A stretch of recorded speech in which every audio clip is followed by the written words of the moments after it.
C'est officiel, Bradley Beal ne fait plus partie de l'effectif V des Phoenix Suns, mais on en parlera un peu plus tard. On va d'abord revenir un petit peu au global sur cette free agency et ces quelques petites étapes qu'on a pu commencer à passer avec notre franchise des Suns. Aujourd'hui, pour en parler, Mathieu et Thierry, messieurs, comment ça va? Vas-y Thierry, comment ça va Écoute, Thierry? ça va plutôt bien. Une très bonne nouvelle qu'on a accueillie ces dernières heures. Donc, on va pouvoir en débattre. Ouais, pareil, moi je suis en vacances, donc je vais pas vous mentir, c'est le petit bonus des vacances, mais toujours là. Et toi Corentin, comment ça va? Alors, moi, je suis pas en vacances, mais bon, c'est vrai que pour le coup, cette petite nouvelle, il y a un peu moins de poids sur les épaules, un petit coup de stress en moins quand même, parce qu'on va pas se mentir, c'était un dossier qui était très très attendu sur cet été. On va y revenir un peu plus tard, évidemment, sur Bradley Beal qui fait énormément l'actualité, mais on va surtout revenir un petit peu sur cette free agency entre guillemets. Alors, comme vous le saviez, avant ce transfert de Bradley Beal, la franchise des Suns était encore dans le second apron. Donc, on était très, très, très limité en termes de mouvement. On n'avait pas de cap. On ne pouvait pas bouger plus d'un seul joueur. On n'avait pas le droit à la mid-level exception. Donc, très compliqué de signer des joueurs. Mais on a quand même deux petites signatures à noter. Premièrement, c'est la prolongation de Colin Gillespie. Et la deuxième, c'est la signature du MVP du Final Four de l'Euroleague en provenance du Fenerbahçe, monsieur Nigel Hayes-Davis. Toi, Thierry, donc on va commencer chronologiquement. C'est Colin Gillespie, je crois, qui a été annoncé en premier, si je ne dis pas de bêtises. Qu'est-ce que tu en as pensé de cette prolongation de ce jeune joueur qu'on a pu voir un petit peu en fin de saison l'année dernière, qui était en two-way contract? Bah, déjà, c'est le seul meneur de l'équipe. Donc, du coup ça comble un poste. Après, on avait bien aimé son passage. Il avait apporté de la fraîcheur. Et c'est un joueur qui n'est pas inintéressant. C'est pas un titulaire clairement NBA. On peut se poser, est-ce que c'est réellement même un backup? On ne sait pas encore. Mais en tout cas, un joueur qui n'a jamais déçu. Euh, et j'ai envie de dire, c'était presque inespéré parce que sa fin de saison, je pensais qu'il aurait pu décrocher un contrat un tout petit peu plus onéreux dans une autre franchise. On le garde sur un seul année parce que je pense qu'il a certainement eu un peu de promesses. Enfin, du coup, on a dû lui dire qu'il aurait du temps de jeu et il doit espérer, justement, parce qu'il est jeune, pouvoir profiter de cette saison pour augmenter sa value et obtenir un contrat plus important dans un an. Et Ouais, toi, non. Mathieu, ouais, pareil? Ouais, moi je l'avais bien aimé. De toute façon, il était sorti un petit peu de nulle part l'année dernière, on l'attendait pas vraiment, c'est une bonne surprise. Ça prouve aussi que tu peux passer d'un two-way à un vrai contrat, donc c'est plutôt positif pour les joueurs, c'est important. Puis on verra en backup. En tout cas, l'année dernière, on n'attendait rien, il nous a pas déçus. C'est sûr que cette année, on va le regarder un peu plus quand même quand il va sortir du banc, on va l'attendre. À lui de répondre présent, mais c'est une année charnière pour lui parce que ça peut lui permettre d'aller toper un contrat encore plus énorme dans l'année d'après. Mais content parce qu'on ne paye pas grand-chose, on lui donne sa chance, on l'a apprécié. C'est toujours important de garder des bonnes têtes comme ça, des mecs qu'on a appréciés l'année dernière. Il y en a eu tellement peu que. Non, non, bonne signature, ouais, c'est cool. C'est cool pour lui en tout cas. Ouais, 2,3 millions la saison, si je dis pas de bêtises, c'est pas du tout cher. Non, c'est cool. Puis maintenant, on en parlera un petit peu tout à l'heure, mais c'est aussi un joueur qui peut tout à fait faire un ajout dans un trade ou quelque chose comme ça si on veut aller chercher un poisson un peu plus gros. C'est des petits ajouts qui peuvent aider à matcher des salaires, donc c'est toujours intéressant, ça coûte rien du tout. Et puis voilà, comme tu le dis, c'est le seul vrai meneur d'expérience qu'on a de métier, on va dire, au sein de l'effectif. On verra un petit peu le temps de jeu que Jordan Hott pourra lui donner la saison prochaine. Je pense que ça va être dans les premiers à entrer en termes de rotation dès que le duo Booker et Green va sortir. Donc on verra un petit peu ce que ça donne. Il a 26 ans, hein, donc il n'est pas non plus, voilà, c'est pas un petit genou, mais il n'est pas non plus âgé, donc il peut encore peut-être gratter un contrat. Deuxième signature, alors celle-ci, on l'a vu venir de nulle part. On va pas se mentir, les gars. Même au début, je me dis attends, non, mais il sort d'où? Et j'avais oublié que c'était un joueur d'Euroleague. Monsieur Nigel Hayes-Davis, provenance du Fenerbahçe, du coup, qui a signé chez nous pour 1 an et 2 millions, qui était MVP du Final Four. Toi, Mathieu, quand tu as vu cette signature, déjà, est-ce que tu connaissais un peu le joueur? Un joueur, on va pas se mentir, voilà, qui fait un peu plus de 2 mètres, 120 kilos, donc qui a tout à fait sa place physiquement en NBA, on va dire. Ouais, on l'avait dit, c'est un poste 4 en Euroleague qui peut être peut-être plutôt 3 en NBA. Après, il avait déjà été dans les rumeurs la saison dernière. Je sais que les Suns s'étaient intéressés à lui déjà la saison dernière. Bon, il n'était pas venu. Je pense que c'est un joueur qui est à maturité aujourd'hui pour venir jouer en NBA, un peu comme Yabusele, on en parlait juste avant Corentin. Est-ce que c'est pas un peu le même style de profil? Ça serait bien, parce que quand on voit la saison de Yabusele, c'est quand même propre. Il vient pour 2 millions et des brouettes, donc c'est pareil, il ne coûte pas grand-chose. C'est un gars qui va s'intégrer rapidement, c'est un Américain, c'est un gars qui a de l'expérience, qu'on le veuille ou non, prendre de l'expérience en Europe, c'est énorme. Donc je pense que ça va être que du bonus, ça ne sera pas un titulaire, mais ça peut être une très très très très bonne surprise. Et c'est le genre de gars qui, c'est un petit peu sa dernière chance pour s'imposer en NBA. Et donc, non, non, moi je pense que c'est une bonne signature pour que je ne regarde pas non plus l'Euroleague plus que ça, mais Fenerbahçe, voilà, j'ai regardé un peu le Final Four et honnêtement, oui, c'est un super, en Euroleague, c'est un super joueur, quoi. Il y a pas photo. Je ne sais pas ce que vous en pensez. Mais toi, Thierry, qu'est-ce que tu en penses toi, de cette signature? Bah, c'est un joueur qui a roulé sa bosse et qui a quasiment fait que de l'Euroleague en Europe. Donc, du coup, et qui sort, alors au-delà de cette saison, de ce petit un titre de MVP d'Euroleague, clairement, il a beaucoup joué. Donc, je pense que c'est un joueur prêt. C'est un vrai. On sait que les joueurs éprouvés Euroleague et estampillés Euroleague, ce sont des vrais joueurs de collectif. Et il vient combler un poste aujourd'hui qui est assez désert, parce que le poste 4, depuis le départ de Durant, globalement, c'est quasiment le seul poste 4, vraiment, de cette équipe, parce que je vois encore, il n'y a pas longtemps, il y en a qui mettent Royce O'Neal, qui mettent Dunn. Non, c'est pas des vrais postes 4, ça va être un peu par défaut sur du small ball. Donc non, c'est intéressant à aller chercher, il nous coûte que dalle, hein, clairement, aujourd'hui, c'est un pari. Lui, il vient, effectivement, tu l'as dit Mathieu, ça lui permet de se revenir en NBA, et on sait que les fenêtres pour revenir en NBA, elles ne sont pas légion. Oui, bah écoute, on part pas avec des ambitions extrêmement importantes. Donc, s'il y a bien un moment où on peut tester ce genre de joueur, c'est maintenant. Attention, peut-être un joueur qui pourrait s'imposer très rapidement sur une première rotation aussi à l'intérieur. Ouais, c'est vrai. Puis à noter qu'il a 30 ans quand même déjà, hein, donc c'est un joueur qui a quand même de l'expérience, comme tu dis, qui va facilement se greffer dans un collectif.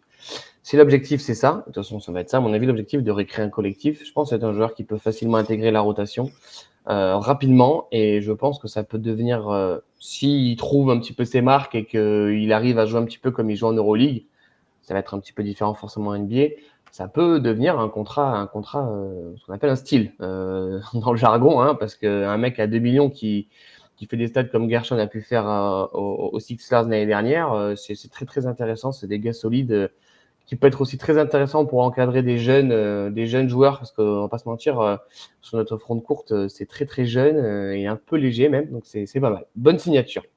Bon, messieurs, on va pouvoir basculer sur le sujet qui est tombé il y a quelques heures de ça. Monsieur Bradley Beal a enfin pris la porte.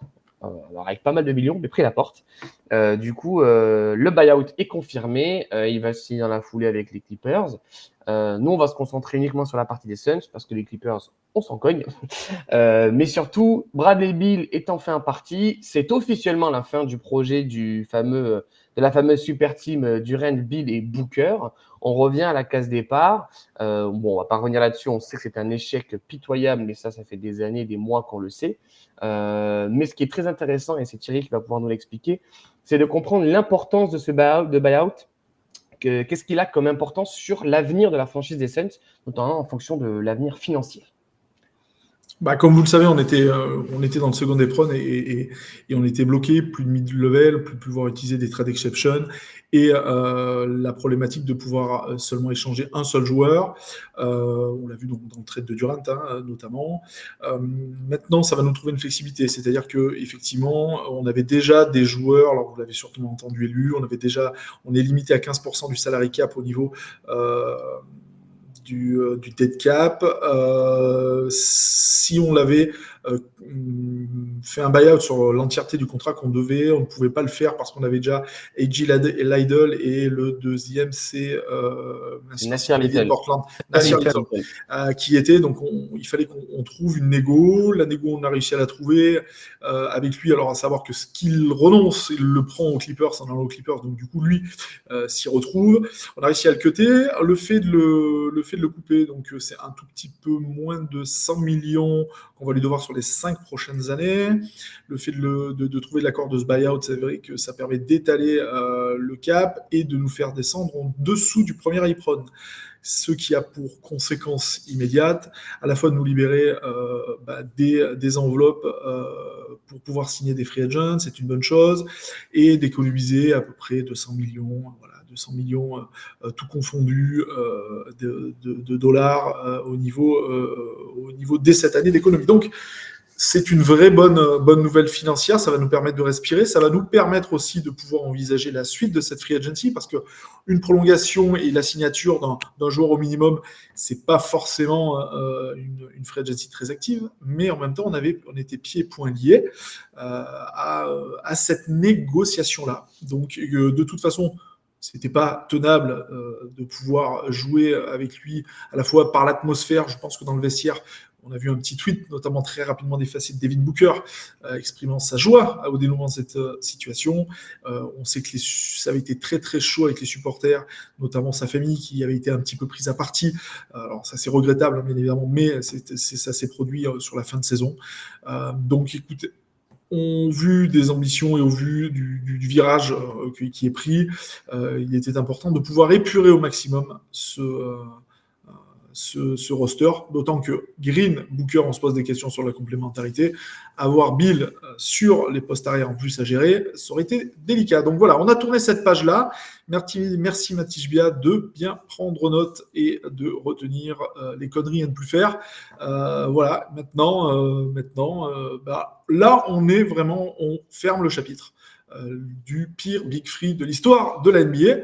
En tout cas, le moins productif à mon avis. Maintenant, au boulot. Au boulot, ce qu'on peut dire en tout cas, c'est quand même le management, le nouveau management mis en place par Matisse Bia fait quand même du plutôt bon taf en ce début de saison, on va dire de free agency et d'été. Toi Mathieu, ça y est, tu commences un petit peu à entrevoir l'avenir. Alors évidemment, on ne sera pas champion, mais le fait d'avoir un petit peu retrouvé cette liberté financière, cette liberté de mouvement dans des trades, dans des signatures, de se dire que potentiellement ça va être plus simple pour pouvoir bouger et peut-être accorder des bons joueurs à Booker, sans forcément avoir des niveaux All-Star, mais c'est un bon premier pas quand même. Non, c'est bien. Et là, de toute façon, Thierry, il a fait un résumé complet. Je veux dire, on n'en pouvait plus. Hein. Je veux dire, Bradley Beal, on pouvait plus le voir hein, tous. Hein, donc, tant mieux qu'il soit parti. Après, je voyais, c'était le dénouement qui allait arriver. Hein. De toute façon, la traite, c'était pas possible. Et puis, on va pas se mentir. Là, il l'a dit, on fait, je crois, 200 millions d'économies en termes de luxury tax. Quel était l'intérêt aujourd'hui de Matisse Bia aujourd'hui de se dire parce que beaucoup ont dit oui, pourquoi on ne le garde pas un an de plus, au pire. Enfin, la plupart des gens hors Sun se disent mais pourquoi on ne garde pas un an de plus, ça fait des économies plus tard. Mais même un an de plus en termes de taxes, enfin, je veux dire, Matisse Bia, il est peut-être milliardaire, mais Matisse Bia aujourd'hui, quel est l'intérêt aujourd'hui de payer des taxes pour une équipe qui va finir peut-être entre la 10e et la 8e place? Je veux dire, c'est ça aujourd'hui la NBA. C'est soit tu joues le titre et tu payes, les propriétaires sont prêts à payer de la taxe, mais ils s'en foutent parce qu'ils jouent le titre. Mais si tu joues rien d'autre, on les voit bien, les propriétaires, ils veulent rien payer. C'est-à-dire qu'ils veulent. On le voit bien avec Indiana, ils n'ont pas voulu prolonger Mike Turner et être au second et prendre pour une équipe qui va rien faire. C'est la réalité de la NBA aujourd'hui. Donc, non, c'est bien, il fallait qu'il parte. Moi, je suis un peu dégoûté, hein, payer 19 millions sur 5 ans à Bradley Beal. À un moment donné, j'ai quand même un peu peur que dans 3 ans, à un moment donné, si on veut vraiment, s'il y a encore ce projet avec Devin Booker, j'ai peur que ça nous bloque quand même, parce que 19 millions, c'est un très bon joueur de rotation, 19 millions, donc tu ne pourras pas les donner. Voilà, ça nous laisse quand même, ça ferme un peu la porte pour faire vraiment des gros moves, mais aujourd'hui, à l'instant T, c'est un bonheur, parce que, ça te donne de la flexibilité, tu vas enfin pouvoir faire des trades, donc Royce-O'Neal, Grayson Allen, on va en parler, mais ça devrait bouger certains. Et de l'autre côté aussi, on voit plus Bradley Beal. Et donc là, on tourne vraiment ce projet de se dire, c'est plus la même équipe, on va pas gagner, on le sait. Mais est-ce qu'on peut kiffer une saison alors que là, ça fait quoi 2-3 saisons c'est un calvaire, quoi. Mais oui, on va pouvoir surtout tourner la page parce que Bradley Beal, on n'en pouvait plus. Je pense que c'était pire que KD en termes d'image. C'est vraiment l'échec, Bradley Beal. C'est l'échec parce que le trade, il est catastrophique. C'est peut-être le plus mauvais des Suns. Le contrat, c'est un des plus mauvais de l'histoire de la NBA. Donc tu te débarrasses de ça. Et ça fait du bien, je t'avoue. Toi, qu'est-ce que t'en penses, Corentin? T'étais content, non, quand Bradley Beal, t'as senti enfin le buy-out, quoi? Oui, de toute façon, on était déjà sûr à 100% qu'il ne remettrait plus les pieds sur le parquet des Suns, puisque même si on le conservait, il n'aurait pas joué. Mais je suis bien content qu'il s'en aille. On fait énormément d'économies financières. Je vais préciser rapidement l'économie financière, si vous voulez, parce qu'il y a peut-être des gens qui ne s'y connaissent pas forcément sur le système financier de l'NBA qui est assez complexe. Donc, exactement, on lui doit 97 millions de dollars sur les 5 prochaines années, ce qui fait 19,4 millions de dollars par an. Il faut savoir que ce qu'on appelle la dead money, du dead cap, c'est 19,4 millions sont directement pris dans le cap, en fait. Donc, c'est des millions qu'on ne peut pas utiliser.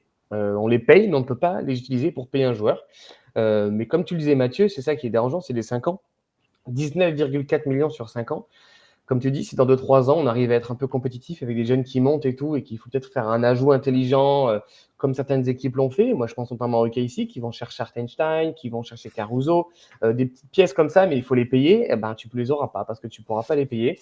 Après, demain, si dans 4-5 ans, on est dans une forme de reconstruction totale et qu'on repart à zéro, on s'en tape complètement des 19,4 millions, en sachant que 19,4 millions, ça c'est figé, mais que le salary cap au global va tellement augmenter qu'au final, au fur et à mesure des années, ça représentera un pourcentage de plus en plus petit au sein du cap global de la franchise, ce qui est quand même à noter. C'est assez important parce qu'aujourd'hui, 19,4 millions, on est sur du quoi, entre 5 et 10%, je pense, du cap, quelque chose comme ça, à peu près 10%. Et puis dans les années à venir, on sera sur du 8, 7, 6, voilà, ça va baisser. Voilà un peu pour Cap. J'ai une anecdote là-dessus. Vas-y. Vous savez que le buyout a été mis en place il y a quelques années. Il y a moins de 10 ans qu'on peut faire ce genre d'accord-là. Il a été principalement utilisé à ce jour par rapport à des joueurs qui avaient des contrats et qui ne pouvaient plus jouer, soit des blessures plus ou moins longue durée. Donc on a le cas de Damien Lillard, qu'on a vu il y a peu de temps, avec un très gros contrat et un buyout négocié. Le cas précédent, Joachim Noah, blessure. À New York. Bradley Beal est le premier joueur avec un contrat de la sorte à être cuté alors qu'il est en activité, qu'il peut jouer. Ouais, donc là, ça montre aussi l'effort financier, et ça montre aussi, puisque on a vu Indiana, on a vu Boston refuser de payer la luxury tax et le second day prone par rapport à un avenir à court terme moyen. Ça montre que les franchises sont en train de se... C'était sur le papier, mais ils l'ont expérimenté. On vu qu'être dans le premier et dans le second day prone annihile totalement la marge de manœuvre de l'équipe.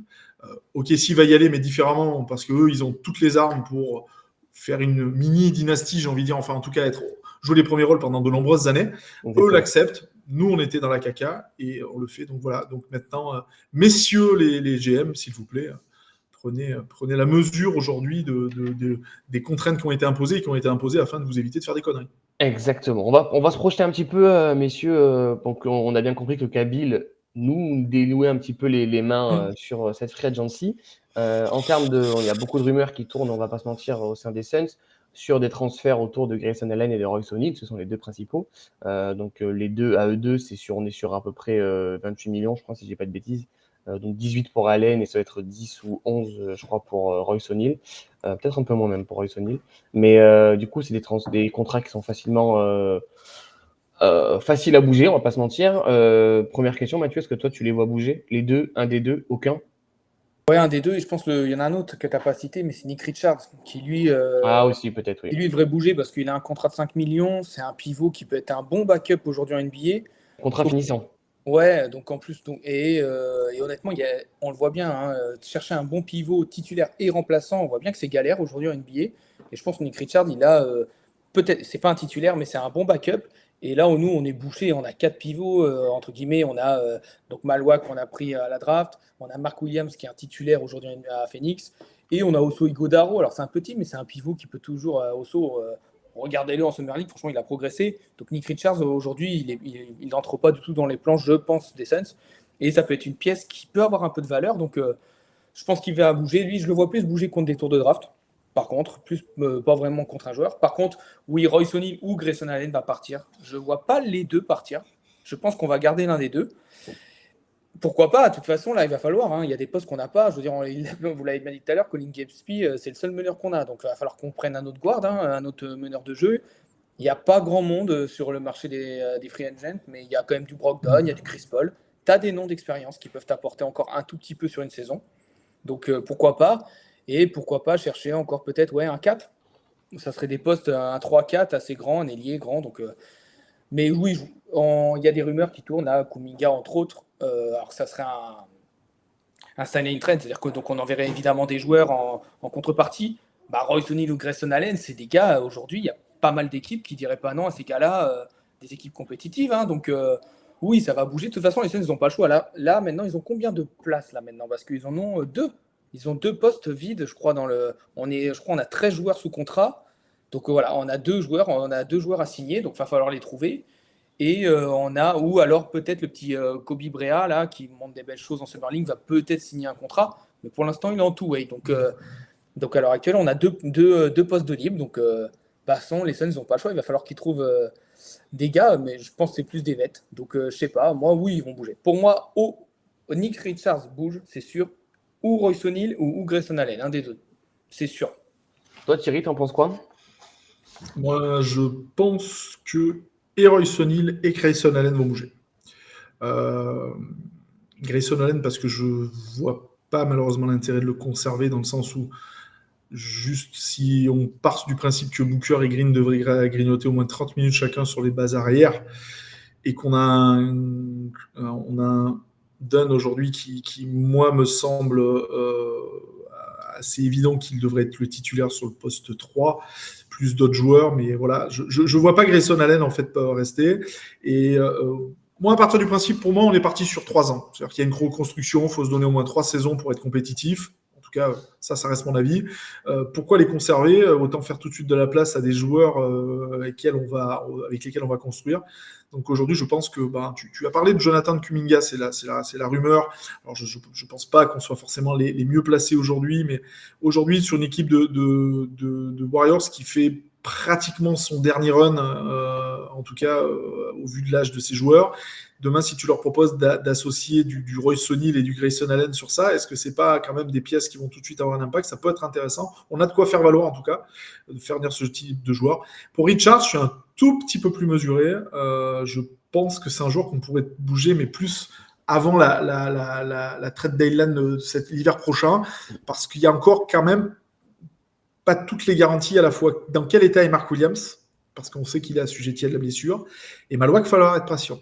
On en reparlera plus tard dans une vidéo, il y a du potentiel. Maintenant, il y a le temps pour le développer. Est-ce que Richards, dans un premier temps, tu t'assures pas que tout roule bien et après tu le bouges parce qu'effectivement, c'est un joli joueur à 5 millions et il est expirant. Moi, je suis d'accord, ça va bouger. Par contre, je pense qu'O'Neal et Grayson Allen ne débuteront pas la saison avec nous. Et toi, Corentin, tu vois du bouger ou est-ce que tu penses que l'effectif est à peu près défini? De toute façon, on n'a pas fait ce cut débile pour se libérer les mains pour rien faire derrière, ce que je trouverais un peu débile. Je te rejoins sur Nick Richards. C'est quand même bien que la NBA, comme ça va vite, parce qu'on passe de mois de février dernier où on n'a pas un pivot, et là on a trop de pivots. Ça va extrêmement vite. Nick Richards aussi, je pense qu'il faut qu'on garde, et si on le bouge, ce sera en février, contre expirant, contre des drafts, un capital draft, quelque chose comme ça, peu importe. Parce que je te rejoins sur le fait que Mark Williams, il est très fortement assujetti à la blessure. Iguodaro, c'est un 5, mais un peu léger. Et Maluak, on l'a vu en Summer League, on vous en parlera un peu plus tard. C'est un énorme potentiel. Alors, c'est un diamant à polir, mais le diamant, pour l'instant, c'est un caillou. Donc, il va falloir prendre du temps. Aujourd'hui, Maluak n'est pas un titulaire NBA. Déjà, s'il arrive à prendre 10-15 minutes par match, ce sera pas mal. Et puis, il suffit que ou lui ou Williams se blesse. Bon, tu es vite à poil en fait sur le poste de pivot parce que tu vas faire jouer un rookie qui est très, très peu expérimenté. Voilà, un petit Richard, ça peut dépanner jusqu'en février pour bien lancer la saison. Et puis, même s'il faut garder toute la saison, je veux dire, son contrat est finissant. C'est pas 5 millions qui va nous tuer. Concernant Allen et O'Neal, bon, pour moi, O'Neal, c'est sûr, ça part. Je vois pas l'intérêt de garder Royce O'Neal. Il apporte strictement rien à la rotation. Ça fait bouchon par rapport à Ryan Dunn. Voilà, comme tu le dis, pour une fois, avec cette franchise des Suns, prenons le temps, soyons patients. Je pense qu'on en parlera en début de saison prochaine pour la preview. Soyons patients avec cette équipe, n'allons pas trop vite. Et donc, laissons la place aux jeunes de s'exprimer. Donc, Royce O'Neal, merci, au revoir. Grayson Allen, je suis mitigé. Parce que mine de rien, quand tu vois l'effectif qu'on a, il nous faut du shooter quand même un peu. Parce que j'aime bien, mais Ryan Dunn, ça brique encore un peu. Iguodaro, c'est pas le cas. Alors, on a Booker et Green. Et encore Green à distance, c'est pas son point fort. C'est plus un slasher qui va attaquer l'arceau. C'est pas... Voilà, je me dis, Grayson Allen, c'est vrai je comprends le côté de faire jouer les jeunes, mais en même temps, on n'a pas de gâchette, quoi. On n'a pas de gâchette. Et je me dis que garder Allen, pourquoi pas. Alors, l'avantage, alors j'ai pas son contrat sous les yeux, mais on l'a encore, on a encore un petit moment, je crois. Grayson Allen, c'est pas sa dernière année. 3 ans. Ouais, c'est pour ça. Je vais mettre ça sous les yeux. Donc c'est 17 millions la saison en gros pour Monsieur Grayson Allen. Gardons-le cette année, On il l'a, sera on l'a 4 ans. 4 ans. Donc gardons-le cette année, on aura tout à fait le temps de le retrader plus tard. Parce qu'il faut quand même pas oublier que même si on est sur une reconstruction, je mets des guillemets, il faut quand même aussi qu'on ait un minimum qu'on soit un minimum compétitif. Ouais. On n'a pas une équipe pour tanker. Mhm. On sait très bien qu'on ne sera pas top 6 l'année prochaine, voire même top 8. Voilà, on le sait. Mais en gardant Grayson Allen, tu t'assures que tu as des garanties au shoot. C'est un gars qui est pour le collectif, qui s'entend très bien avec Booker, que tu mets dans n'importe quel collectif, qui fonctionne. Chez les Bucks, ça marchait très bien, etc. Donc moi, je suis pour garder Grayson Allen au moins un an et demi. Et puis on verra dans un an et demi si on a un jeune qui explose. Bon, bah mec, tu t'es de trop. Merci, au revoir, place à la jeunesse. Et pour le moment, je suis plus pour le garder et je pense que Grayson Allen va rester. Et puis même à 18 millions, c'est quand même un peu plus difficile à bouger que le contrat de Royce O'Neal à 10 millions ou celui de Nick Richards à 5 millions. Après, demain, si c'est pour signer Kuminga, bon, ben, forcément, s'il faut le sacrifier, pourquoi pas. Mais il y a quelques agents libres intéressants, hein, sans vouloir citer Trash Talk, mais qui ont fait un super article avec les 10 gros noms qui restaient. On cherchait du meneur vétéran, Malcolm Brogdon. C'est toujours intéressant, même si on sait qu'il est beaucoup blessé ces dernières années. Voilà. Il n'y a toujours pas d'accord qui a été signé entre Josh Giddey et les Chicago Bulls. Mais il n'est pas restrictif. Il est restrictif, mais après, tu sais, s'ils veulent pas payer, hein, les Bulls ces dernières années, c'est pas, on va pas se mentir, c'est pas le management le plus génie.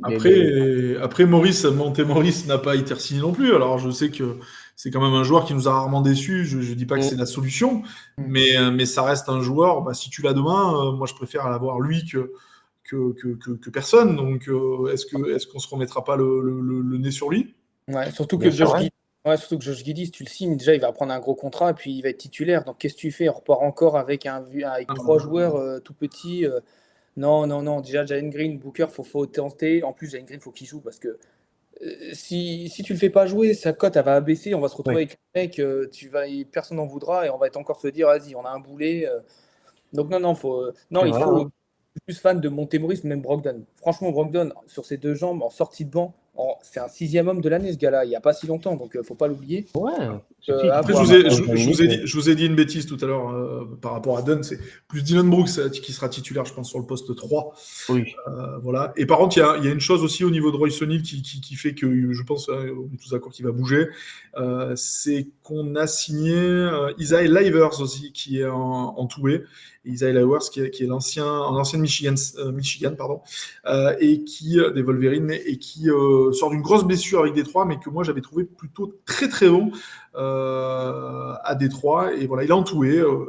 Donc on a armé derrière sur l'aile. Je pense que c'est clairement Royce O'Neal va partir. De toute façon, il y a énormément Royce O'Neal demain sur le marché. Il y aura énormément de candidats. Alors les contreparties, il faut les analyser. Mais quand même, Royce O'Neal, en tant que vétéran, sur une rotation post 4, c'est quand même intéressant. Oui, c'est 10 millions la saison. Puis, je vous glisse un petit nom comme ça, parce que bon, sur les lignes arrière, on va pas se mentir, ouais, d'accord, Booker, Green, même Gillespie, etc. On a un peu l'edge en défense. Si je vous lance un petit Gary Payton 2, là, je sais pas, vous prenez, vous, ça? C'est poste 3 plus pour moi, poste 2-3. Ouais. À voir ce qu'on fait de Grayson Allen, quoi, parce que Grayson Allen, s'il reste, c'est un petit peu la rotation sur le backcourt avec Gillespie, quoi. On fait tout de suite rentrer Gillespie, Grayson Allen. Pourquoi pas? Après, moi, je considère qu'une équipe quand tu es une équipe moyenne offensivement, il faut vraiment que tu sois forte défensivement. On l'a vu, il y a des équipes qui n'ont pas passé le cap parce qu'offensivement, les Rockets l'année dernière, c'était compliqué en attaque. Donc, à un moment donné, ça bloque. Mais défensivement, si tu es top, si tu es une bonne défense en saison régulière, franchement, tu peux faire, rien que sur ce niveau-là, tu peux faire une bonne défense. Après, on est monté d'un cran là, défensivement. Dylan Brooks, Ryan Dunn. Les gars, Ryan Dunn, regardez-le en Summer League. J'ai l'impression que je le regarde comme si je l'avais jamais vu. À chaque fois, je me dis, mais attends, mais c'est quoi ce joueur en vrai? Et je vous murmure un nom, Rachim Fleming. Rachir Fleming, défensivement, c'est. Ouais, et on l'a pas vu beaucoup, là. On en reparlera de Summer League. Mais Rachir Fleming, on en parlera offensivement. Et encore, il n'est pas palmé. Franchement, il est loin d'être mauvais, ça se sent. Défensivement, les gars, c'est un monstre. Hein. Il est NBA ready. Défensivement, oui. Défensivement, c'est top. Par contre, on attaque. Ça va être là où les Suns, va falloir. Ouais, c'est autre chose parce qu'il y a vraiment, ça va être plus compliqué. Mais il y a du talent. Après, t'as deux monstres qui vont te monopoliser la balle à l'instant où on parle. Hein. Offensivement, tu vas plus venir ajouter des joueurs qui vont être des joueurs qui, chacun leur tour, scoreront et Aujourd'hui, quand tu as Green et Booker, ça va quand même être très compliqué de rajouter un scoreur, un mec à près de 20 points. C'est non. impossible. Bah, les deux, ils scorent 40-45 points à deux. Normalement, Et ils ont le ballon 18 secondes sur une possession, donc attention.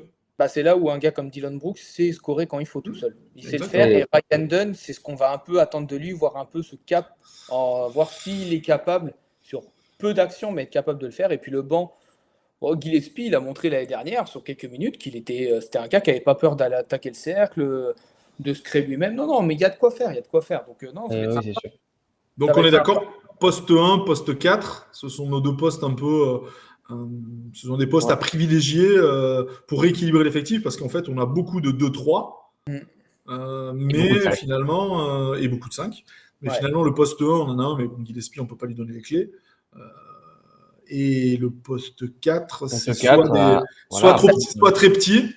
Après, Ice Davis, est-ce qu'il est capable peut-être de débuter la saison, mais clairement, si c'est un poste 4 Euroleague, c'est un tout petit peu petit pour être un poste 4 en NBA. On va voir. Et la question, juste j'en pose vite fait, rapidement. Aujourd'hui, imaginons vraiment faire un sign and trade pour Kuminga. Vraiment, là, on imagine Kuminga, c'est-à-dire qu'aujourd'hui, Kuminga, tu le prends. Donc, tu vas le signer. Si tu le fais un sign and trade, j'imagine tu lui offres au moins 20 millions. Je pense. Il veut plus. Oui, 20-25. Il veut 25. Il était prêt à prendre une saison à 25. On ne va pas signer une saison à 25. Je ne vois pas l'intérêt de le faire venir. C'est pour le faire signer qu'une saison. Mais bon. C'est-à-dire qu'aujourd'hui, Kuminga, il passe titulaire. Donc, c'est-à-dire que Ryan Dunn retourne sur le banc. Parce que ce n'est pas Dylan Brooks qui va aller sur le banc. Ouais, donc, mais moi j'ai du mal avec Kuminga. Non, mais moi aussi, j'ai du mal. T'as du mal? Bah, on a ce qu'il faut. C'est encore un poste. Voilà, Kuminga, c'est du poste 3, quoi. Tu vois ce que je veux dire 4, non, moi je le mets 4. Hein. Il fait 2 mètres. Hein. Il fait juste 2 mètres. Hein. Il n'est pas non plus.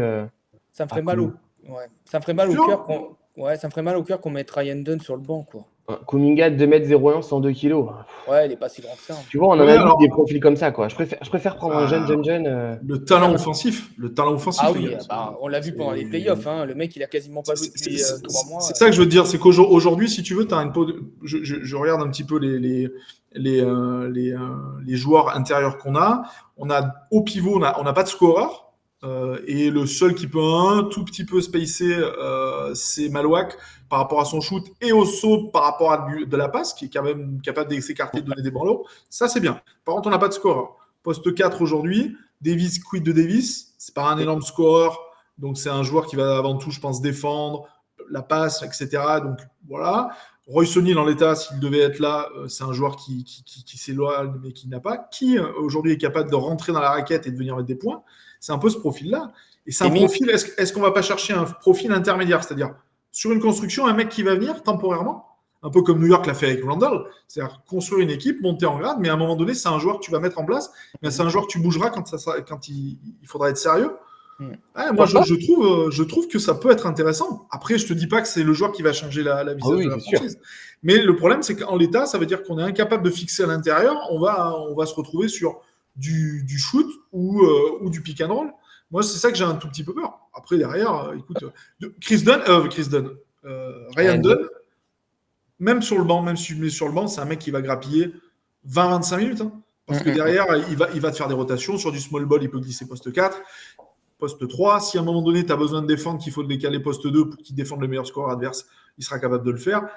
Et la saison est hyper longue. Aujourd'hui, il y a très peu de joueurs qui font plus de 75 matchs sur une saison. Pour les blessures. De la profondeur, ça serait intéressant, même si on s'y attachait à lui, qu'on a vu ses progrès, et qui serait peut-être, on aimerait le voir débuter. Maintenant, il va être chaperonné et tutoré par Dylan Brooks. C'est quand même un truc intéressant aussi. Et même Kuminga, chaperonné par Dylan Brooks, ça serait pas dégueu non plus, parce que Kuminga, il a quoi, il a 22 ans, donc il est jeune. Hein, Kuminga, je suis d'accord avec toi, Thierry. J'avoue que offensivement, Kuminga, il a du potentiel, parce qu'on l'a vu durant les playoffs, le gars est revenu de blessure, il a quasiment pas joué. On lui a dit, il n'y a pas Curry, on n'arrive pas à marquer, vas-y, joue, fais ce que tu peux. Et puis en fait, on s'est dit, en fait, c'est le meilleur joueur de Golden State, quoi. Le gars, donc non, il a du potentiel. Pourquoi pas? À voir. En plus, sûrement, si on fait un sign and trade, on refourguerait justement les Grayson Allen et les Royce O'Neal. Donc en plus, on se dirait, impeccable. On a tourné rapidement la page, on a récupéré un jeune à potentiel, peut-être avec un contrat qui peut devenir un bon contrat, parce que s'il explose, vu le potentiel qu'il a, on peut se dire ok, c'est cool. Non, pourquoi pas. On va dire que ça serait dans la timeline des Suns à l'heure actuelle. Parce que Prendre je un vois pas jeune. beaucoup de profils, moi, sur. Enfin, je sais pas si vous avez eu le temps de regarder en vous disant, on pourrait aller chercher celui-ci ou celui-là sur un poste 4. Oh non, en Ah non, poste poste 4, 4, non. il n'y a rien. J'ai pas trouvé beaucoup parce Moi, qu'effectivement, on n'a pas non plus beaucoup d'assets. On a des bons joueurs, mais plus des joueurs pour des équipes qui vont essayer d'être contenders que pour pas des joueurs pour des équipes qui veulent reconstruire.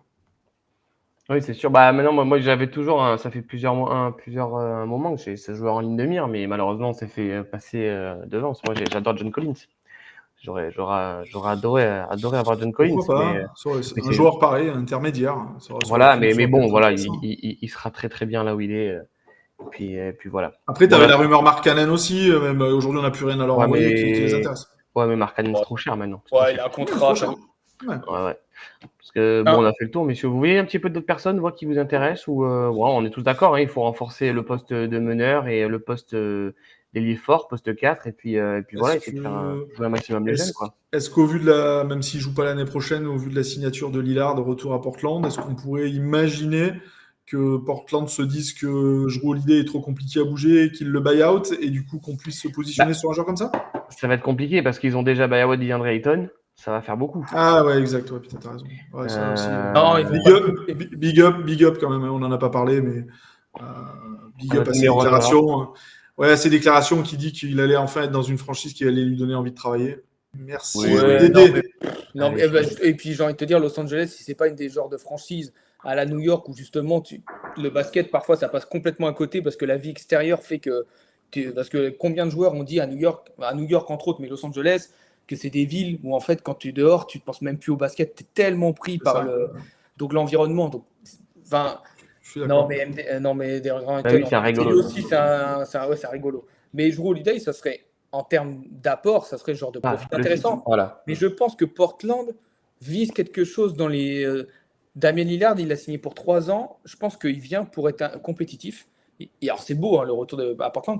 Mais je pense que Jrue Holiday rentre plutôt bien dans ce que veulent faire Portland, c'est-à-dire essayer de passer un cap là dans les 1, 2, 3 années qui arrivent. Donc, je ne pense pas qu'ils vont le retrait de Jrue Holiday. Je pense qu'il est. Non, je pense pas non plus. Moi, je pense que vraiment, il y a Portland, ils ont envie de passer le cap. Là, ils se sont dit, fin d'année, saison dernière, ok, on a du talent.